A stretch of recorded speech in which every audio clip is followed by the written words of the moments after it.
யூஷுவலாக இந்த மாதிரி பிரச்சனைக்கு என்னென்னா முதல்ல பேரண்ட்ஸ் கிட்ட பேசுவாங்க, ரிலேட்டிவ்ஸ் கிட்ட பேசுவாங்க, ஃப்ரெண்ட்ஸ் கிட்ட பேசுவாங்க. கடைசி கட்டமாக தான் வக்கீல்னு வருவாங்க. ஒரு 1.5 வருஷத்தில் இப்போ இதெல்லாம் அவங்க கடந்திருக்காங்க, கடந்து தான் நம்மக்கிட்ட வந்திருக்காங்க அப்படின்றது தான் நான் பார்த்தேன் அதில். அப்போ நான் கேட்டேன், பொண்ணை பார்த்தா நல்லா படித்த பொண்ணாக இருக்காங்களே அப்படின்னு. நான் ஃபஸ்ட்டு யூஷுவலாக சொல்கிற மாதிரி நான் கொஞ்சம் பொண்ணுக்கிட்ட தனியாக பேசணும். பேரண்ட்ஸ் நீங்கள் கொஞ்சம் வெளியில் இருங்க, நான் அவங்கக்கிட்ட என்னன்னு கேட்குறேன் அப்படின்னு.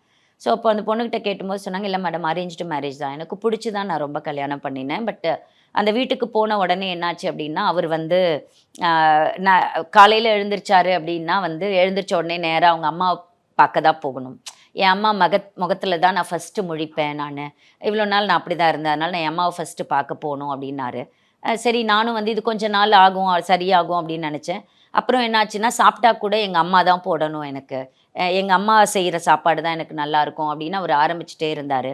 நான் வந்து கொஞ்ச நாள் சொல்லி சொல்லி பார்த்தேன் நான். ஆனால் எனக்கு செட் ஆகுற மாதிரி தெரியல. நான் சமைச்சாலும் அவருக்கு வந்து எங்கள் அம்மா வைக்கிற புளிக்குழம்பு வையி, எங்கள் அம்மா வைக்கிற சாதத்தை வையி, இந்த மாதிரி ஒரு விஷயத்த அவர் பேசிக்கிட்டே இருந்தார். இது ஒரு ஒரு ஒரு 2 monthsலயே இது உங்களுக்கு பெரிய பிரச்சனையாயிடுது. This festive season, travel the world with Grand Royal Tours.